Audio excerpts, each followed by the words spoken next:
council staff, welcome, and to the media, welcome. Are you okay day to day? So I think acknowledging that just to people to be aware, especially those that are going through tough times, and don't be afraid to ask somebody, to talk to somebody. I think we all know of people that have lost their life or something, so I just want to mention that at the beginning of the meeting, and it is important that we can remember that not just today, but all the year round, and that's what their theme is all about as well. And please be seated. Thank you. I'll just remind you, mobile phones, if you could have them switched off or on silent, please. No apologies for today. Declaration of interest. Any declaration of interest? No. Confirmation of minutes of the meeting held on the 25th of August. Move Deputy Mayor, seconded Councillor Spencer. All those in favour? That's all councillors present. That is carried. Council workshops. Motion there to support that. Move Deputy Mayor, seconded Councillor Harris. Do you wish to speak to it, Deputy Councillor Harris? Any other councillor? I'll put the motion. Those in favour, please raise your hand. And that is all councillors present. Then we move on to community reports, and we do have a community report. We have Peter Milne, Clifford Craig Foundation. Peter, come on forward and welcome. Thank you, Mr Mayor. Look, good afternoon, councillors. I've written my speech today because I wanted to keep it within the 3-minute time frame, and Alan Harris would relate to that. Look, thank you for the opportunity to present to councillors today, but each year thousands of patients require the services of the Launceston General Hospital, which is the acute referral hospital for the north and northwest of the state.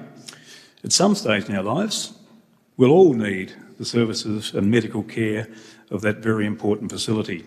And therefore, it's essential that we as a community strive to ensure that the LGH can provide the best possible care for the people of our region. And since 1992, the Clifford Craig Foundation has been working to do just that, by supporting and adding value to the LGH and its workforce. And we do this across 3 important areas, which is medical research, health education and medical equipment. The facilitation of medical research is what our organisation has become renowned for, and this is designed to provide answers into the health issues that face our community, but also support the attraction and retention of skilled medical professionals to work in our region. And an example of this is the infectious diseases specialist, Professor Katie Flanagan, who came to Launceston for lifestyle purposes, whereby the Foundation agreed to support her research interests. And not only do we now have a highly regarded clinician on an international scale working here, but through her reputation, our region is now involved in what the most important research in our world at the moment, which is COVID-19. Who would have thought that Launceston would be involved in COVID-19 research?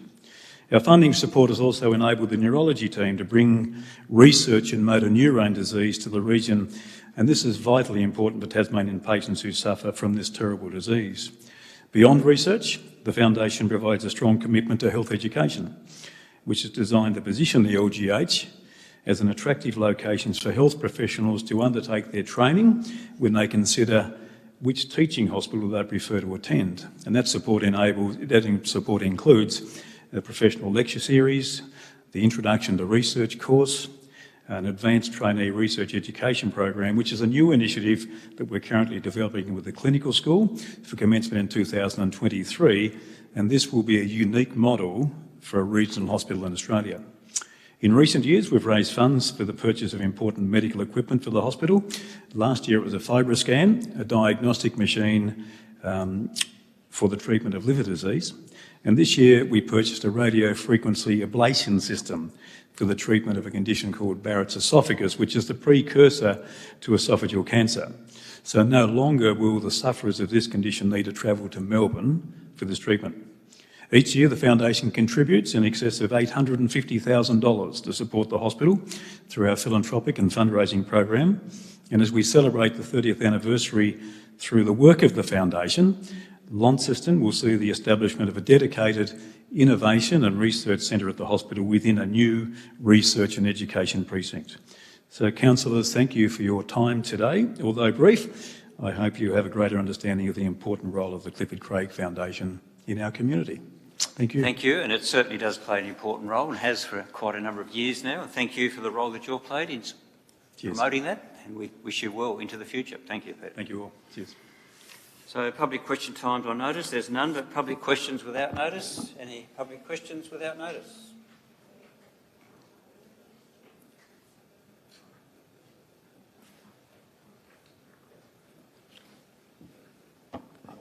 No questions.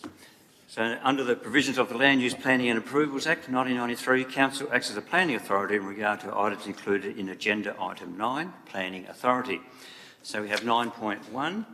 We do have one speaker for 9.1, Glenda King. Welcome. Thank you. Good afternoon. The most significant issue raised by all 5 representors is the rear setback.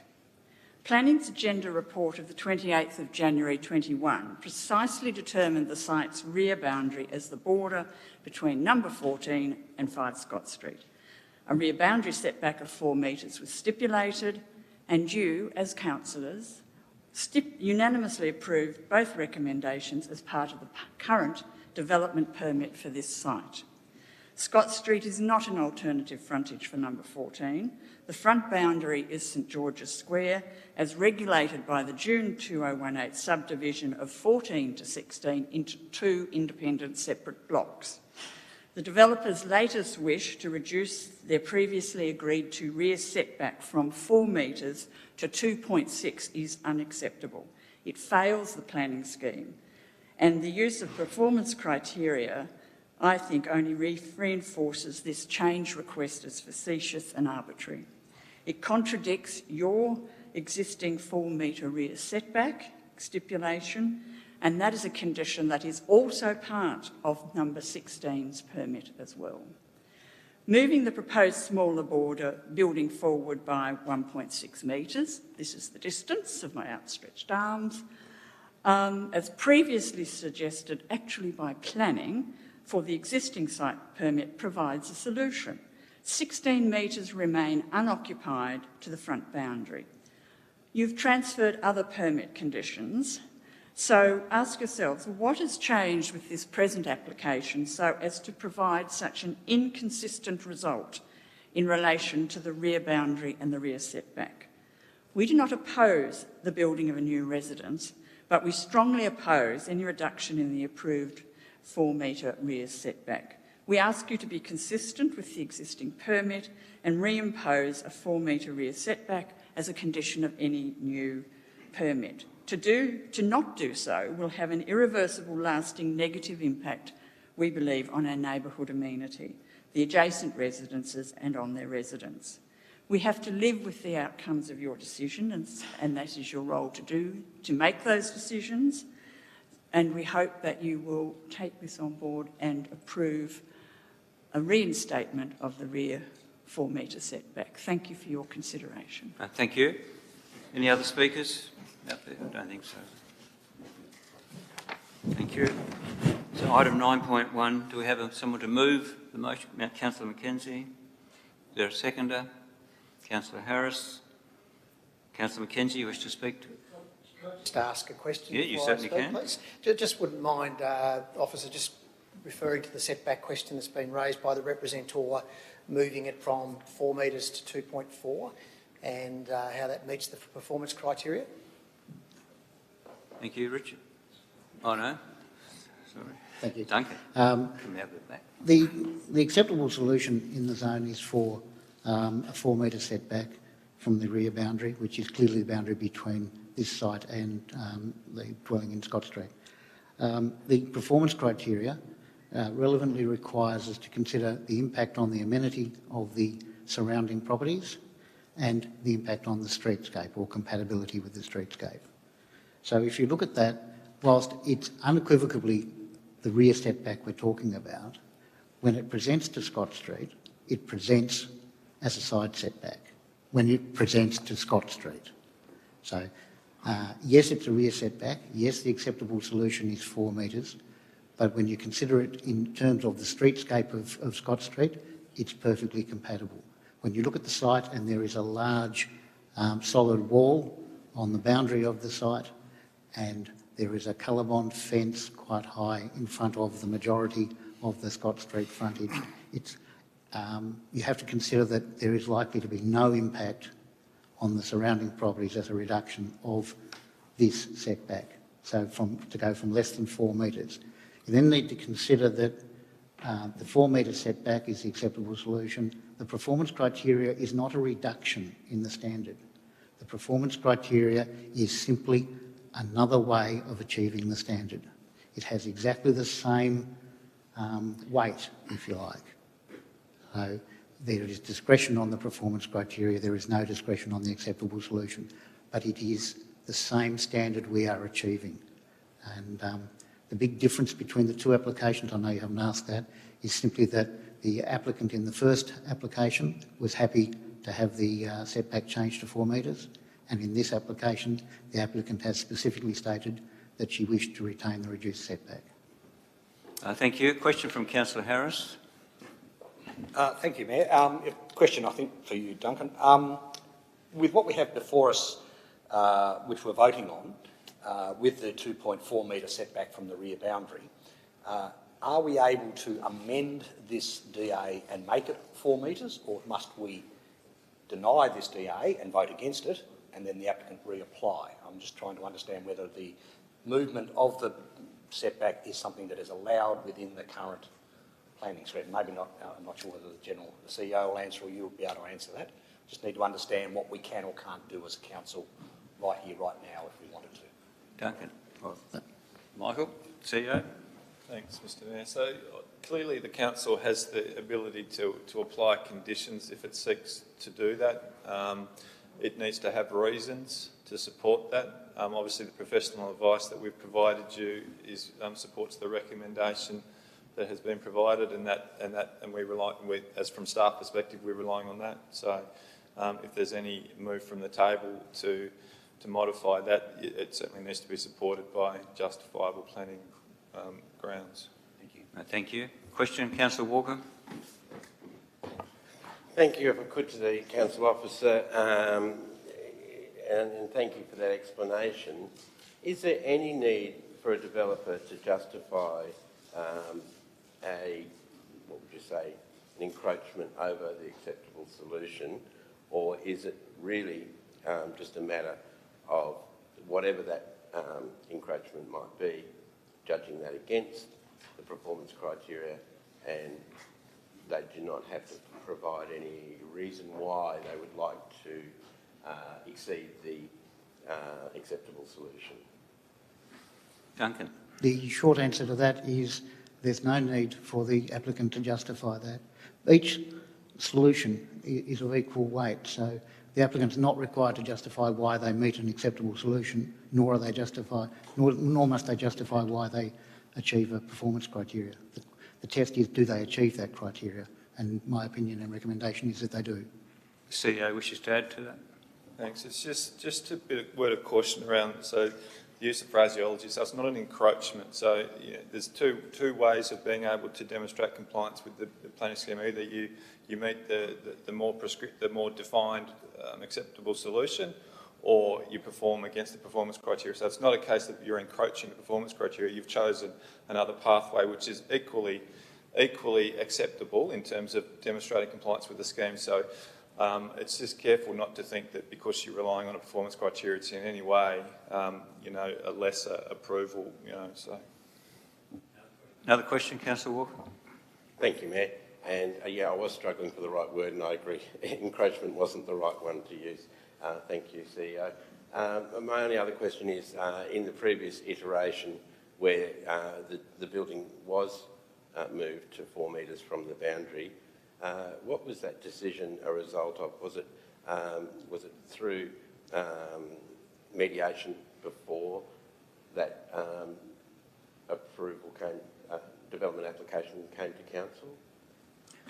Duncan? Yeah, effectively it was, yes. When we get representations as a general principle, those representations are referred to the applicants and they're invited to respond and comment on them.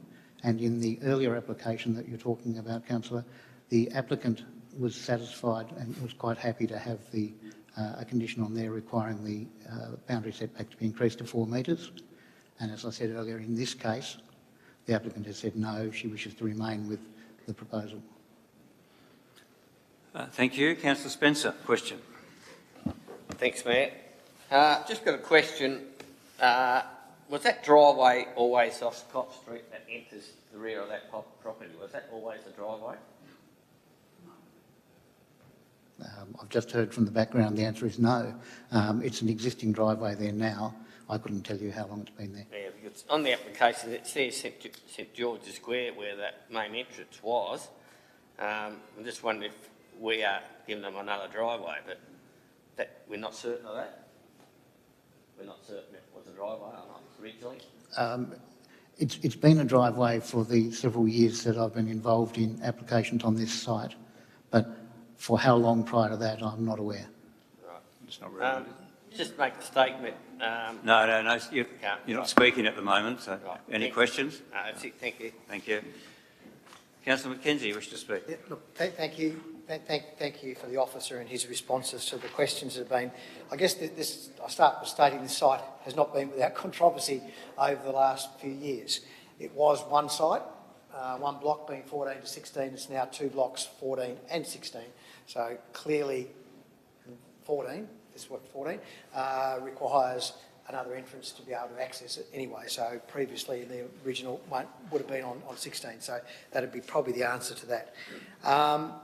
Again, looking at what's put in place for this particular DA, the conditions that were in the previous DA for 16 have been carried over. For instance, I think originally the wall down the side wall in Scott Street was actually there when we had to put the wall back in the front. It's now been done. It's been conditioned that that wall needs to go back in before any building commences, which I think is good. It's not a huge amount of wall, so it's not going to implicate too much in the building. I think there are 3 trees that are actually needing to be saved in there as part of it. That's been, again, conditioned that those 3 trees remain, and so that's a good thing, plus other landscape planning as well, which I think as we saw today, there's bamboo being grown across the back fence to add further screening in relation to it. As we can also see today, there's a fairly sizable wall along the rear setback from St George's Square, or the side setback where you're looking at from Scott Street.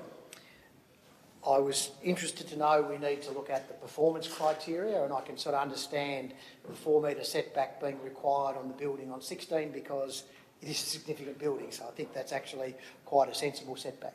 This is a single-storey dwelling, one-bedroom dwelling, which is going to sit almost below the level of the fence in the rear. I, like the representor, my major concern was actually about the access. It was more getting the car in and out. I thought it was very tight, and when you've got all that room at the front, why wouldn't you put it at the front? But as the planner has said, that's the choice of the applicant to put it where they are, and seek us to look at the discretions that we're able to look at, which are the performance criteria, which are about amenity. Personally, I can't see that having significant disruption to the amenity of the properties next door. And the surrounding streetscape. Scott Street is a very narrow street, and as you can see, completely opposite, there's a garage right to the streetscape there. The gates are right to the streetscape on the property next door.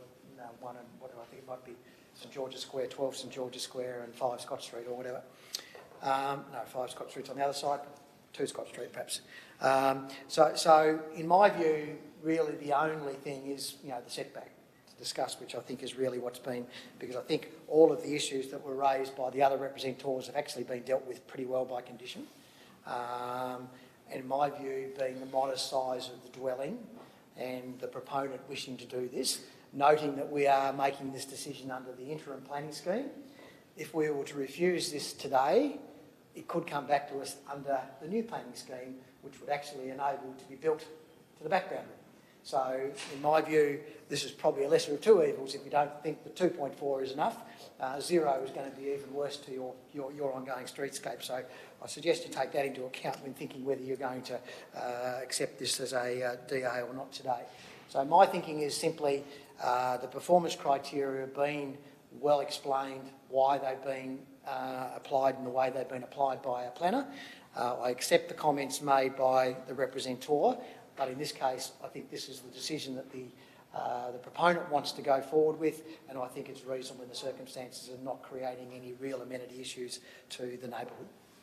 Thank you. Councillor Harris. Thank you, Mayor, and thank you, Councillor Mackenzie. He has, as usual, covered all of my aspects off. As we had the officer say, the amenity to the surrounding properties, when you're looking at the performance criteria, was one of the two aspects that we can consider. And like Councillor Mackenzie, I also agree that, to me, the extra 1.6 metres would make little difference to the amenity of what is there, because of the wall that exists between number 5 Scott Street and number 14 St George's Square. And similarly, the impact on the streetscape. There is obviously some issue about the closeness to the corner. However, they really can't get any further away from that corner and have a garage access. And to put a garage access or a roadway access onto St George's Square would be even worse, because you'd have to take that fence down that we got them to rebuild, and you'd have virtually no visual to the corner. So to me, it is the most logical and best place to actually have a car access on the block. So whilst it's been a long-running saga, this particular development application, I will be supporting it today. Thank you. Thank you. Question, Deputy Mayor. Thanks, Mayor. My question's with regards to the previously approved subdivision that occurred on the 4th of June 2018, the subdivision into 2 lots. What is the process should the owner of those 2 lots wish to reverse that and have what is being considered today rejoined to the neighbouring property? Duncan. Thank you. The consolidation of the 2 lots back into a single lot would require further approval as a subdivision, so it would still have to go through another development application process. And subsequent to that, in terms of if indeed the development that's being considered today was to be used in that instance, in bringing them back into 1 lot as a business, what would the planning scheme and how would the planning scheme deal with that consideration? It's most conceivable that the only effective business opportunity on the site, if the lots were consolidated, would be perhaps a home business, which would require, obviously, the resident of the property could then operate a business, as they can from any property now. So the planning scheme has provisions with regard to floor area and general activities surrounding the businesses. So it may or may not require approval to operate as a home business, depending on the scale of that business. Final question, but indeed the return to 1 lot would require a decision of the council? It would require planning approval. It would come to council if there were 3 representing approval. It would come to council if there were 3 representations or more. Thank you. Or if council indeed asked for it to come. Great, thanks so much. Thank you. Councillor Spencer. Thanks, Mayor. Yeah, this one's got me. I'd like it to be moved 1.6 metres forward, really, just for the neighbours' sake. But technically, if this goes back to the next council and you can build it straight in the boundary, straight up the wall, it's going to be worse. That's a big concern of me, not my mind. I can't really see why it couldn't come forward more, up to the 4 metres, because where the trees are in front, it's going to be impossible to ever build another property there in the future, unless they kill a tree, and we don't want that. So I can't really see why it can't come forward that 1.6 metres. That's my opinion. I don't know which way I'm going to vote. Thank you. Thank you. Any other speakers? Deputy Mayor. Thanks, Mayor. Yes, I guess similarly I don't understand why it can't move either, but I also understand that sometimes people who put in development applications decide what they want to do, and indeed if it's legal, as is the case with this, and it achieves compliance through one of 2 ways, then that is the result. We know sometimes that some developers don't always do things to please their neighbours. We understand that sometimes developers don't follow correct processes and procedures. In this instance, I certainly sympathise with the neighbours who are wanting to achieve compliance through one way, but we've heard through the officers that there are 2 ways to achieve compliance. One, in fact, is no different to the other. I must say that this has had a checkered past. I really hope, that there is no intention into the future to turn this one-bedroom residence into a home office. That would be very disappointing, and certainly something that I would foreshadow that I wouldn't be supporting if I was on a future council, given the way that that would have been achieved. That being said, I'm going to support it today because I do believe that whilst it's undesirable and it's unfortunate that, given last time they were happy through mediation to move it, that's not the case this time. I think in terms of its likelihood to stand up at appeal, it would have absolutely no chance. Thank you. Councillor Walker. Thank you, Mayor, and I do rise to support the development application as well. I think it's been well highlighted, people's concerns about this particular DA, but we have to separate it from, as was described today in our local media, notorious past and even conjecture into the future as to what could happen on this site. We're here to make a decision about this particular DA, and as has also been highlighted, and which does raise concern that under the future planning scheme, if indeed this had to be relodged, in actual fact, when it comes to that rear setback, a worse outcome could easily come forth. That's of concern for everyone in Launceston, because what we will see increasingly are developments that are placed on the rear boundary of a property. It should be a concern for everyone. We need to, as a community, have that discussion and understand those implications and find ways to move forward through the planning scheme in order to address that. That's not going to be easy, and I know that's a job for another day. What we have in front of us is a property that has been beset with controversy and with notoriety. And if it's notoriety that the developer wants, then that's certainly what the developer has got. You would hope, and I've said this many times before, and it's certainly not exclusive to this development, but in fact all development applications, you would hope that people work together with their community, with their neighbours, to find solutions that are acceptable. Of course, that can't always happen, but it's what we'd like to see as a community. It's very easy to use the word community and say, well, I'm community-minded, I value the community and things like that, but when push comes to shove, we find that some people don't necessarily have the same opinion as others. In this case, we know that the impacts could be worse in the near future. We know that we're balancing off perhaps a small impact to a greater impact, and for that reason I will support the development application today, and I will plead not just with this developer but with future developers in Launceston that they take every step to include their neighbours, to include their local community in their considerations of their designs and their plans, and hopefully avoid some of the notoriety that we've seen from this particular development application in its many iterations. Thank you, Mayor. Thank you. Councillor Soward. Thanks, Mr Mayor, and I'd just like to say that I've been really, I guess, pleased with the discussion so far and the points that councillors have raised, because many of those are points that I feel, and there's obviously almost a sense of being conflicted today when dealing with this, because there's many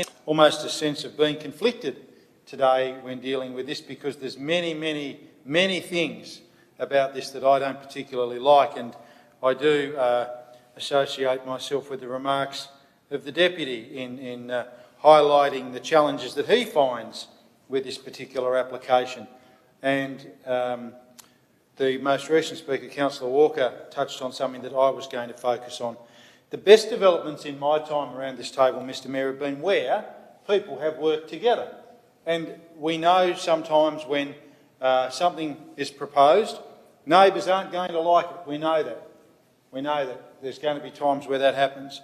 But the best developments are where the developer and the neighbours have some good open conversations. Maybe they're a bit vigorous, maybe they're a bit, up and about, but there's a sense of understanding on both parties. The neighbours who might have a problem understand that development's an important part. Responsible development is an important part where it complies with the scheme. And the neighbours understand that, it's a part of life, but the developer also understands that they want a really good outcome and that they understand the angst that those neighbours, many who've lived there for a long time, may feel. I would think particularly, Mr Mayor, although whilst it's not a condition in the planning scheme, given that this particular area and this particular site has had many challenges in its history, been to this table many times with many different things, one would have hoped that there would have been a discussion to capture Councillor Spencer, the Deputy, and other councillors' suggestions about changing where things are located. But that is the right of the developer to push that as far as they wish. I'm hoping that what we decide today will see what's flagged take place. That would be really good. But also, I guess, I do, as I said, have a lot of empathy with the points that the Speaker made earlier on and others that have contacted us, but also recognise that where things do indeed comply with the scheme, if we were to overturn this today, refuse this today and it ended up in a tribunal, we'd be costing our ratepayers lots of money trying to defend something that is challenging to defend against the scheme. So that's about me, but I just wanted to highlight, as I said, my concern with the way this has probably transpired over time, but also recognising that the best developments, no matter where they are usually where communities collaborate together. Thank you. Thank you. Any other speakers? Councillor Mackenzie, wish to close? Thanks, Mayor. And look, thanks everybody for their contribution. As I often remind us, we're here to sit as a planning authority and make decisions based on the current planning scheme and take on board the advice that are given to us by officers. I think we can't move the building forward 1.6 metres because the owner doesn't want to do that. They want to build it where they want to build it. Why, I don't know, but that's their decision to do that, and they've taken it on and said we'll put it forward based on the planning scheme and where we think we meet the performance criteria. The officers have assessed it and they've deemed that this property does meet the performance criteria, and therefore I'll be supporting this today. Thank you. I'll put the motion. Those in favour, please raise your hand. And those against? So that's, there's 11 here, there's 9 for and 1 abstaining by the look of it. So Councillor Spencer has abstained, which is a no vote. Thank you. Oh, 10, sorry? 10. Oh, 10, sorry, 10 and 1. You're right, I can't add up now. Oh. Sorry, I didn't want to confuse our staff. We're right then? We go to 9.2. Someone happy to move 9.2? Councillor Harris moved. Is there a seconder? Councillor Mackenzie, wish to speak to it, Councillor Harris? I will, thank you, Mayor. So we have before us a subdivision request for 18 Rooms Avenue to have a 3-lot subdivision.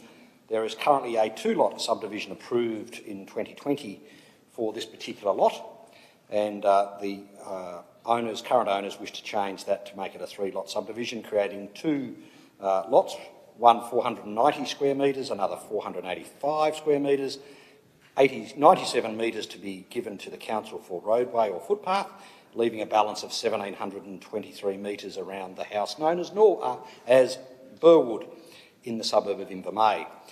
Many of us would have memories of Burwood. It was a very popular wedding venue in the 1980s, but it's long been returned to its house as a family home, and the current occupants now wish to create a subdivision in the garden. None of the gardens are heritage listed. None of the trees in the garden are heritage listed or on a significant tree listing, and in fact the house itself is not on a heritage listing of any sort. So in reality this is a quite simple, from a planning perspective, subdivision request to subdivide some surplus land that in inner Launceston, which would obviously be attractive to developers. It is in the current flood zone, so we're required to have its floor height above the flood level, which could be done either as the current house is, and that is building it up as a raised ground floor, or in fact they could build traditional two-storey like the units to the south of the current subdivision at number 14 Rooms Avenue, Lot 1 and 2. So this is relatively straightforward.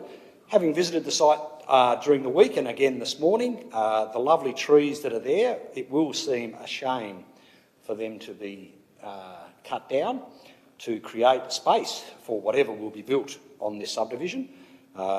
It certainly is a pity, but nevertheless, that is also progress. And when you look across the street, you look straight into the back of a service station to a very busy Invermay Road. It no longer has as much of the ambience that the original Burwood house would have had when it was built, and certainly even when it was being used as a wedding venue. But that is progress, and unfortunately, or fortunately, depending which way you look at it, someone will get access to some land and build perhaps some nice inner city housing on it. The lots at nearly 500 square metres are certainly sufficient size to build a good sized house nowadays. And I think this is something that we have very little planning discretions. There's only a couple of planning discretions that are available to us in regard to frontage and access and intensification of residential development and the site distances to the corner. But I think the street is such that those site distances, the lack of through traffic, the fact that you cannot drive right through that street means that those things are probably not a great issue to us as a planning authority. They should not cause the residents or other people using the street any problems for what they're doing. So from that point of view, I'm happy to support this motion as it is and look forward to any other comments around the table about the actual motion itself. Thank you. Question, Councillor Spencer. Thanks, Mayor. Did Heritage Council recommend this to be turned into a listed property with trees 100 years old in 2004? Did that get asked or not, or recommended? It's a hard question, I know, but... Better take it on notice. I don't know unless... Richard, do you know, or Duncan? No? The information I got that was recommended to be put on the register, and that didn't happen. Yeah, thank you. Dan or Ryan? No, Richard's going to answer. I think the simple answer to this one is that it was nominated for consideration by the Paul Davies report in 2004. Thank you. No other questions? Question, Deputy Mayor? Thanks, Mayor. Just wanting to understand further around the Section 71 agreement that applied some protection for trees, not specific to this proposal, but in Ray Street, with regard to a previous DA, wanting to understand that and its relationship, if any, with regard to the trees. Duncan? I can't give you any background details on why that Section 71 agreement was put in place. However, it has no bearing on any of the trees on the lots proposed. So it's no longer, it's not a relevant Section 71 agreement any longer. Thank you. Councillor Dawkins, question? Thank you. Sectioning off Lot 101 to provide for future pedestrian access, do we have any idea of timescale of when that might occur? Duncan? Not at this stage, no. It's not in Council's Works program at the moment. It's just a future planning opportunity to allow for improvements in the street at some point in the future. Thank you. Councillor Mackenzie, you wish to speak? Yeah, I do, thank you. Look, this is one of those difficult ones, I think, where you have the Paul Davies report of 2007 talking about houses and places of significance in Launceston and Burwood's mentioned in that conversation in relation to it. For whatever reason, it never advanced to a state register and it never advanced to a local register for heritage listing. So we are where we are with it, which is, I think, a little bit sad in many respects. But as remarked to us today, the house we've just been talking about in the previous application and the house before that, and the houses behind that used to be the gardens of Torkington. And over time, some of our great heritage properties have been subdivided and utilised for other building activities in and around Launceston. Newstead House, you know, the whole of the Newstead area was once just Newstead House and land around it. So it's an evolvement of our streetscape and our landscape in and around the city. We've in time tried to preserve elements of our history by listing them either on a state register or on the local register for heritage, which has actually helped probably keep some of the things that are intact that may not be there otherwise. It's a little bit sad, but this is not the first subdivision activity that's been undertaken on this property either. There have been, on the side and the back, have been previously subdivided off this property. I think the positive about what's happening today, or what's being asked today, is that the Burwood House will still remain on 1.7 hectares, which is not a small block of land. So they haven't tried to run a ring around the house and just cut everything off. They've actually left a reasonable amount of curtilage for the size house that's there. So I'm heartened by the fact that they've done that, which probably means that house has got a fair chance of being preserved into the future. What we won't do is we won't be able to see it particularly well if there are two houses, 1.5-storey houses built on the floodplain there at some stage in the future, may block off the vision for people walking past. But arguably it's behind a fairly big fence now and it's not that easily visible anyway. So from that perspective, you know, there's a level of sadness in me talking about this today. There's already been an approved subdivision, so we actually could have it divided into 2 blocks, and somebody could put a development application on 1 block. So the reality of it is that is already done. The ability for them to do it, I think they haven't done it yet, but they've still got time to do that. So if we knock this back today, they still could subdivide it off and build one decent house on the 1 block that's left, or come back with a future application in regards to it. So I think the deed in relation to subdividing the garden off from the house is done. All we're now doing is dividing that in half to be able to build 2 houses, and I guess the other discretion's in there that we are meant to build on 500 square metres.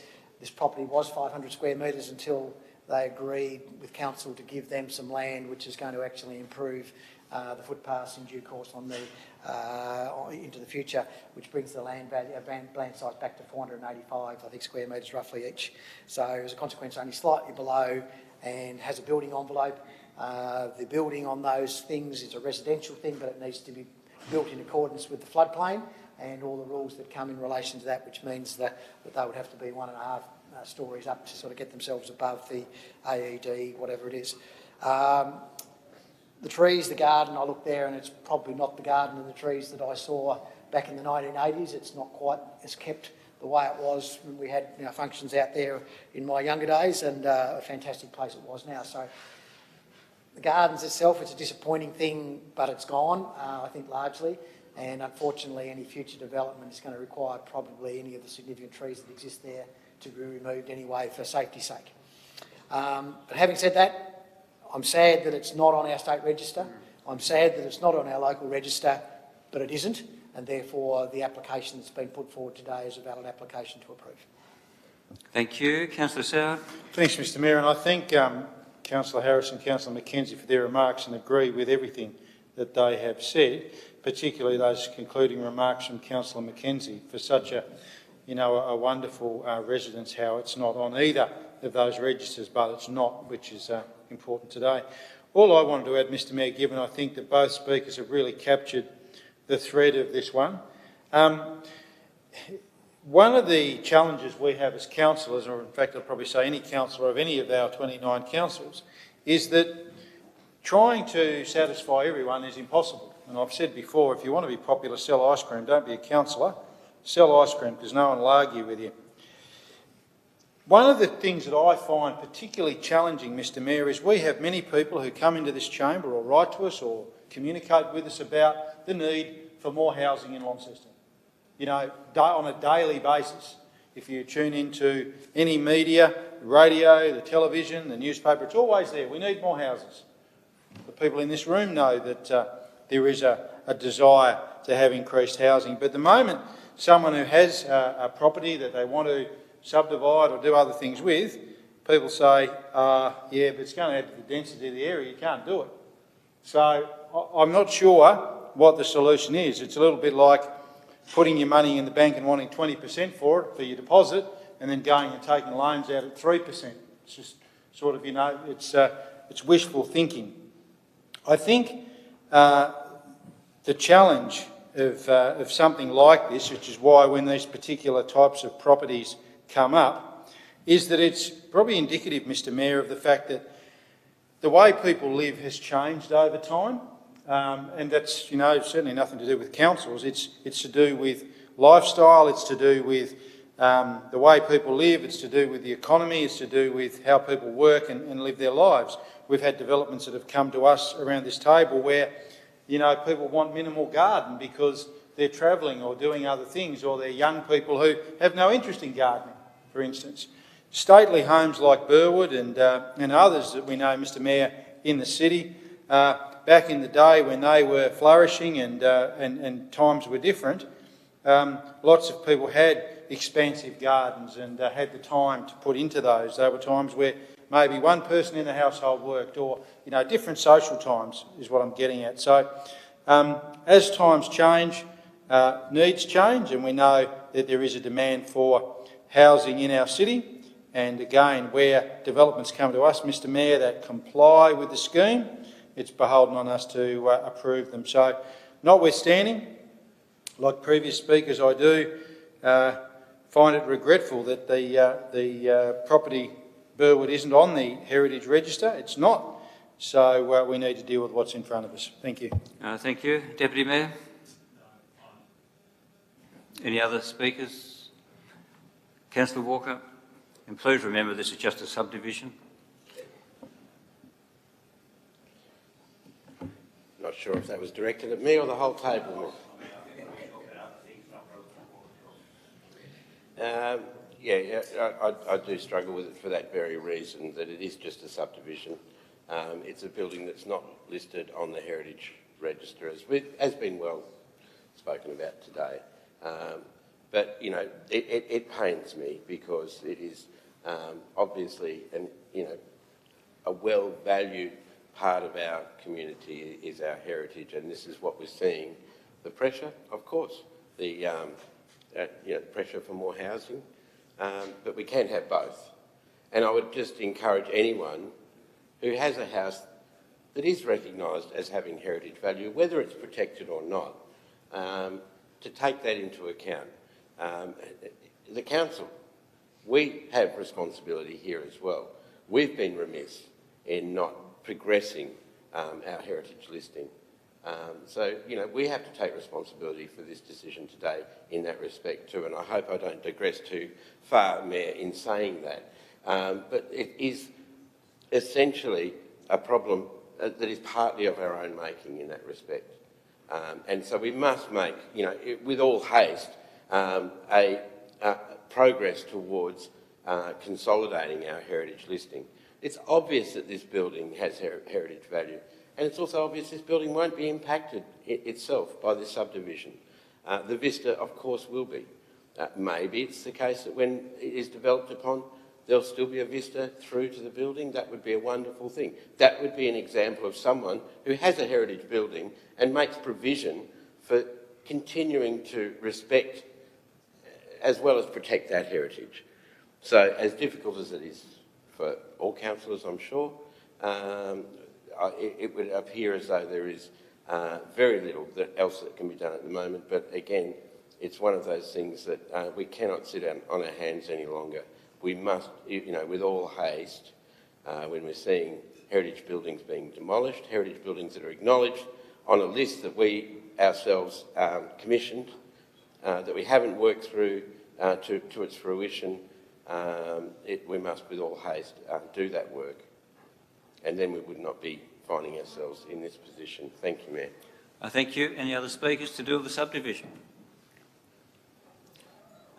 No? Councillor Harris, you wish to close? Thank you, Mayor, and thank you for all the speakers. Just a quick correction for Councillor Mackenzie. The lot size that the house will be on is in fact just 1,700 square metres, which isn't 1.7 hectares. That's about 6 acres. This is going to be half an acre. But it's just how you think of it. But for most people who are sitting around the table, perhaps they understand what half an acre is better than what 1.7 hectares actually is. But the subdivision is, as others have said, one that meets the planning scheme and deserves our support. Thank you. Thank you. All those in favour, please raise your hand. Those against? And Councillor Walker abstaining. So that's everyone else is for, and Councillor Walker is an abstaining no.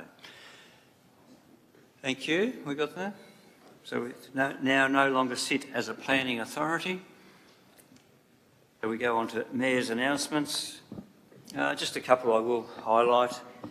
And it was great to attend the launch with the Deputy Mayor of the Festivale, which was great to see they're going to be back again in town, and it's a great buzz, and there's a lot of excitement about the lineup, and I don't know all the acts, but I know that for a lot of people out there, it's pretty exciting, some of the things that are going to be happening at Festivale, so that was great to have.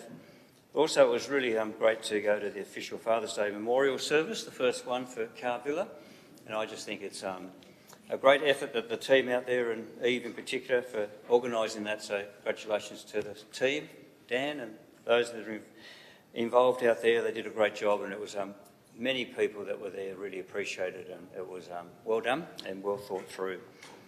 And then finally, I'd just like to say I was at the Launceston Community Christmas launch Wednesday, and the Deputy Mayor was there as well. And they were very strongly in there, thankful for the council support, and I just want to pass that on to the councillors and to the staff. They appreciate the support they do get from the City of Launceston.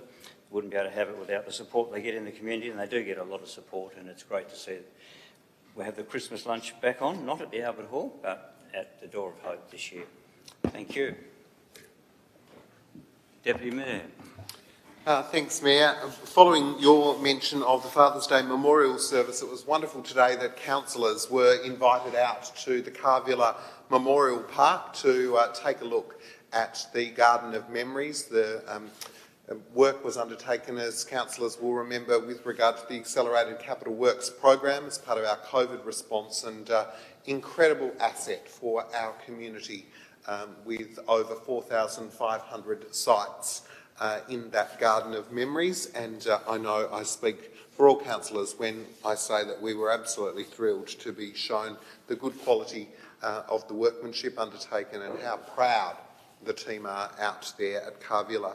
The second and final thing I wanted to mention, Mayor, was that our QV Mag has had a new exhibition open in the last 2 weeks, and this is the tales of the adventurous life of Tasmanian and Launceston's Herbert John, or H.J. King, which is on display, taking up the whole upper floor at the Inveresk site. Not only was he an avid photographer, but he was also a person who liked to speed around on his motorbike, and of course the store in the Kingsway was the permanent home of the photography studio and shop, and it's just a wonderful exhibition. I heard John Addison, our senior curator, being interviewed on ABC Evenings last week, and he was so passionate that they kept him going for around half an hour on the radio. And I tell you what, you need a good half an hour, if not more, to explore that wonderful exhibition that's going to be on display for over a year at QV Mag at Inveresk. So councillors, if you haven't been there to have a look at that new exhibition, please make the effort to go, because it's great. Wonderful work that the curatorial team have put together. It features some really quirky kind of hands-on opportunities, as well as some sound archive as well, and a great map that takes you back in time, and you can find relevant sites. But well done to the QV Mag team on another exhibition that features local, features things that are different, and will no doubt resonate with our community very well. Thank you. Councillor McKenzie. Thanks, Mayor. And again, slightly different to both of what you've spoken about regarding the Father's Day. I actually went out there on Father's Day, not to the service, but went to find my parents and my father in particular. And I have to say, it was just amazing the number of people that were in and around the cemetery that day, and just focusing on some words that Eve gave us this morning about how grateful and how many positive responses that they had received from the community for how the cemetery is presented. So I just wanted to make that, as I think it was absolutely superb out there on Sunday. And I just also wanted to, we mentioned Festivale, it's great to have events back in town, but just everybody being aware, Junction Art Festival's back and it's here next week, so it'll be before the next council meeting, so I hope the councillors will support it. It's a fantastic event in and around Princess Square and other places, but also the community come out and support it because it's a fantastic way to move out of winter and into spring. So everybody get their fancy clothes on and go down and enjoy themselves because there's a lot of fun to happen. Thank you. Councillor Harris. Thank you, Mayor. Yes, just to comment that myself and Deputy Mayor, Councillor Priest, I think Councillor Spencer and some others attended the local government or local council candidate session held here in the Town Hall 2 weeks ago. It was good to see a good roll-up of potential candidates. The staff did a wonderful job explaining to them the role of a councillor and also the conditions under which the local election is currently being held in regard to planning laws and things like that. So I do hope that we do have some more candidates out there and that they are nominating, and we'll look forward to seeing those in a week or two when they're announced. And also Councillor Priest and I attended a function out at Scotch Oakburn College where the junior school had a traffic impact statement, and I am really standing to congratulate the Scotch board and also the headmaster for undertaking true community consultation with the local residents who had many issues, nothing to do with the DA, but they took those issues on board and are now looking at what they can do to make life better for those residents, because they are aware that as a large school with a large employment of some 77 staff, they do affect the amenity of the local residential planning, local residential streets, which were not really designed for all-day parking and things like that. So I'm just to congratulate the Scotch board and the principal for what they have undertaken there, and it's to be commended. Thank you. Thank you. We have any other councillors on council matters? No? We move on then to questions on notice that are there from the previous meeting and the questions from councillors without notice. Any questions? No? We move on to committee reports. Audit panel meeting, 23rd of August. Somebody happy to move that? Councillor Mackenzie. Seconded, Councillor Walker. Councillor Mackenzie, wish to speak to it? I will speak because it was a very, very, very, very, very long meeting. And very in-depth, and I guess really what it showed, I think, is the effort that's put in by our external contributors, the people that have come to the thing, Rick DeSanti and two others as well, and the detail that they go into in interrogating our officers in relation to matters that relate to the council. I think we get really good service from our internal auditors in relation to the activities they undertake to ensure that the processes that we do, and I think procurement's been one of them in recent times. I know Councillor Spencer and I have conversations about this in an often case, but they do a really good review of the systems that we operate within there and come back with things. We have ongoing actions on things where the internal auditors or external auditors think their things can be improved, and the officers report back to those on each of the meetings. We also had our draft financial statements, which hopefully they must be nearly ready to be, I think the audit's due to be complete by the end of September. So we'll have our accounts ready to return, which show that our return in relation to the 2022 year is going to be significantly better than what was budgeted, largely due to improved activities within the council, with rates, fees and charges, but significant savings in other areas as well. And I guess whilst it's a saving in the short term, our labour was significantly down as far as the amount we spent, but that probably shows a little bit in relation to staff vacancies, and I guess that reflects back in some of the pressures that we have on some of our officers to perform, and somewhere occasionally where a community member might think something's not done quite as quickly as it should be. There may be some very good reasons in relation to that, but I think our staff do a wonderful job. But you know, this audit committee does a really fine job in regards to reviewing what we do and making sure that they give us sage advice in regards to how we can continue to improve. Thank you. Councillor Walker. Only to say that yes, it was a long meeting. It's probably the longest meeting I've been to in council, and I tell you what, that level of detail that Councillor Mackenzie refers to is certainly a learning experience for me. The multiple levels upon which the council faces risk that are highlighted through that process, and the work that is done on behalf of the City of Launceston is appreciated, and yeah, I do thank the people that are on that committee, the panel there, because it is a forensic process. Thank you, Mayor. Thank you. Any other speakers? Councillor Mackenzie, wish to close? I'll put the motion. Those in favour, please raise your hand. And that is all councillors present. And I'll just remind those that are listening, or let people know they're listening, that Councillor Dakin has left the room, so we're now down to 10. So we have 10 councillors present at the moment. So that is approved. We move on to 13.2. Move Councillor Mackenzie. Is there a seconder for the Heritage Committee? Councillor Walker. Do you wish to speak to it, Councillor Mackenzie? Yes, I do, thanks. I'd just like to also thank one of our officers, Richard Jamison Combs, spoke about the heritage aspects on the floodplain and the impacts of the flooding, so that we could sort of understand how that impacts out there.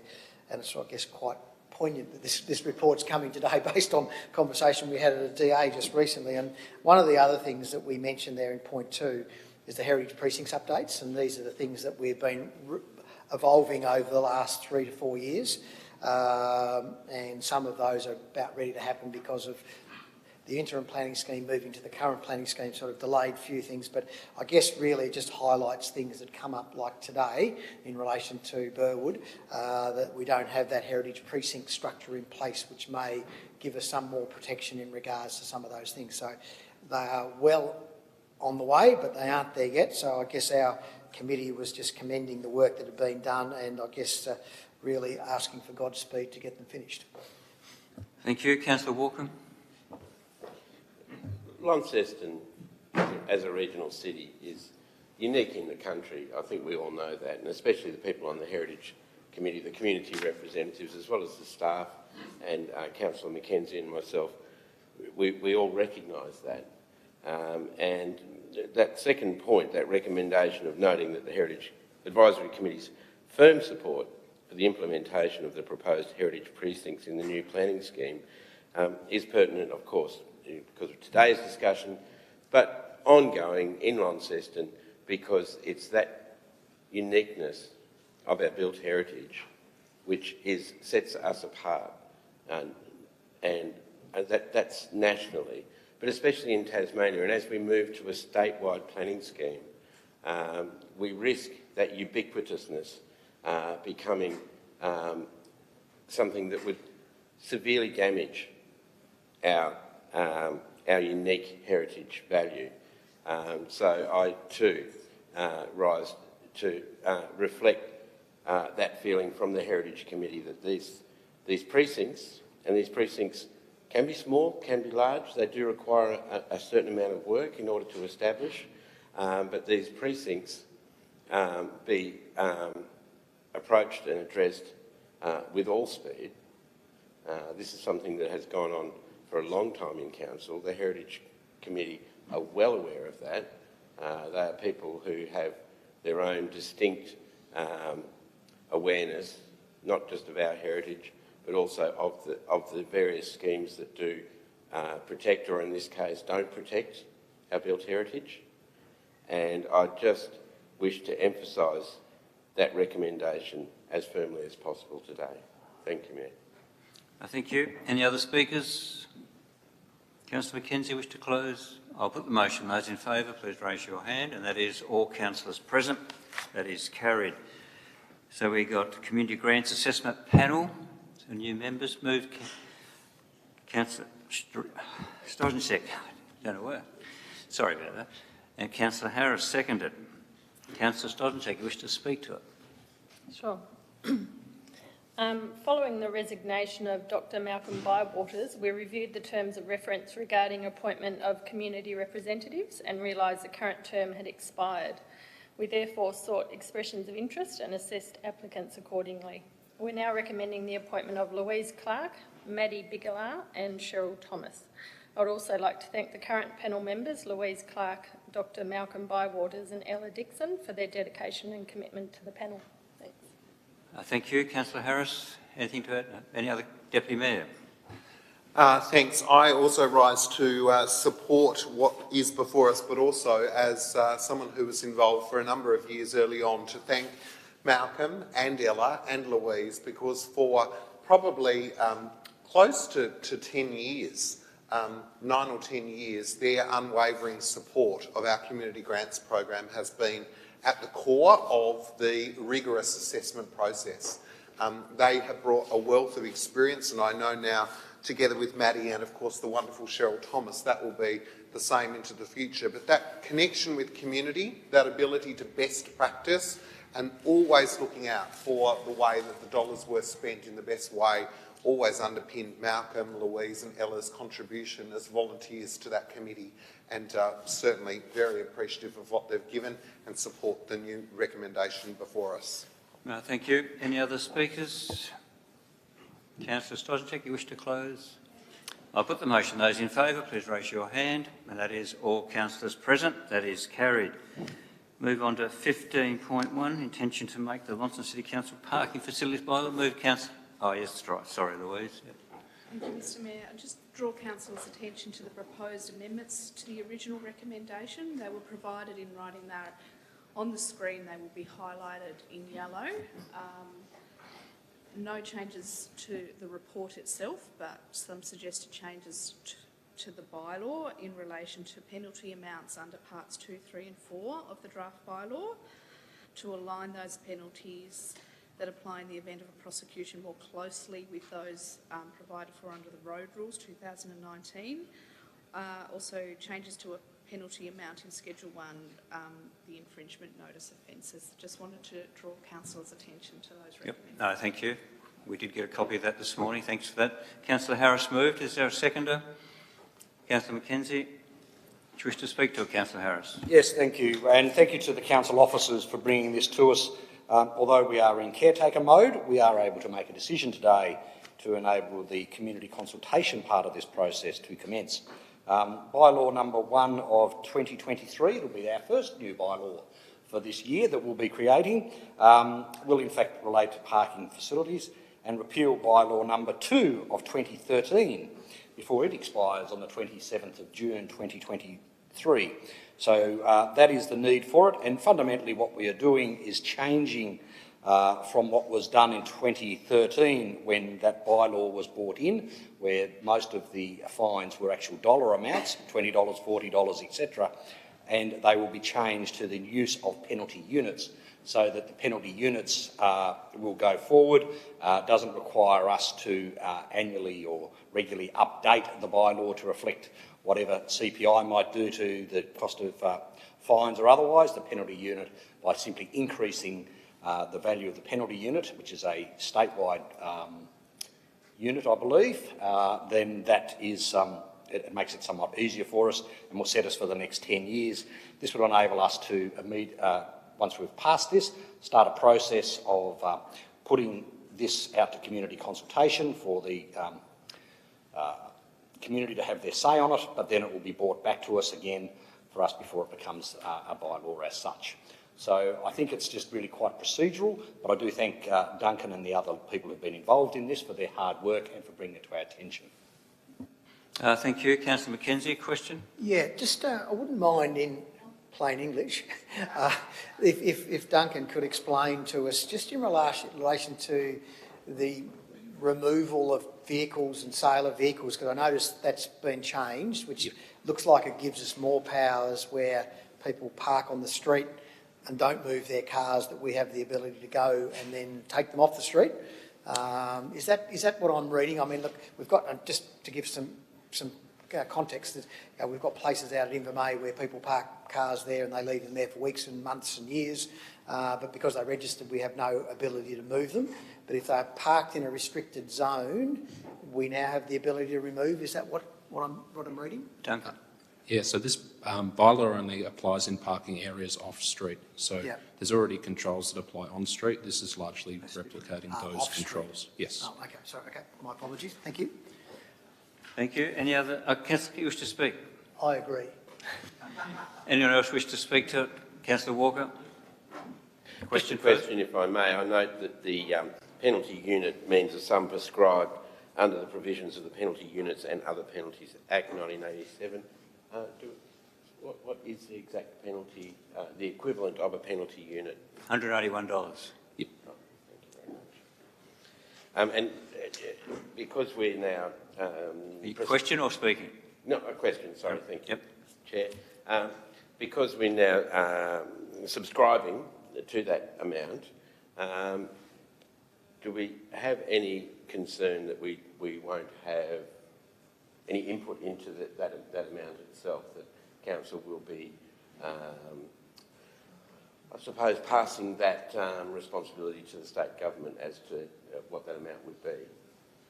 So the penalty unit is calculated under the Act that you've mentioned, and that just runs in line with CPI, so it's an objective measurement.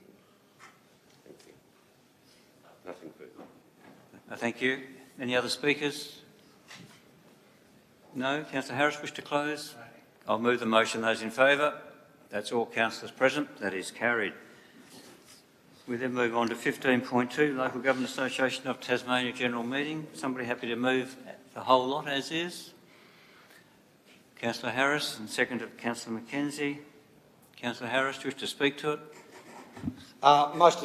Thank you, Mayor. Most of the motions being put for the LGAT are in fact just to be noted, with the one exception about the road and infrastructure maintenance of state roads being brought by the Break of Day Council. There is comment made by our officer, Shane Everhart, as General Manager, Infrastructure and Assets, about the issue of perhaps local government trying to tell the state government how they should be building their roads, and I think that's probably fair comment, and so that particular motion is not supported, but that's about it. Thank you. Thank you. Councillor McKenzie? Any other councillor wish to speak to the motion? Councillor Sauer? Oh. All right, I will put the motion. Those in favour? It's all councillors present. That is carried. We now close the meeting. Thank you for your attendance.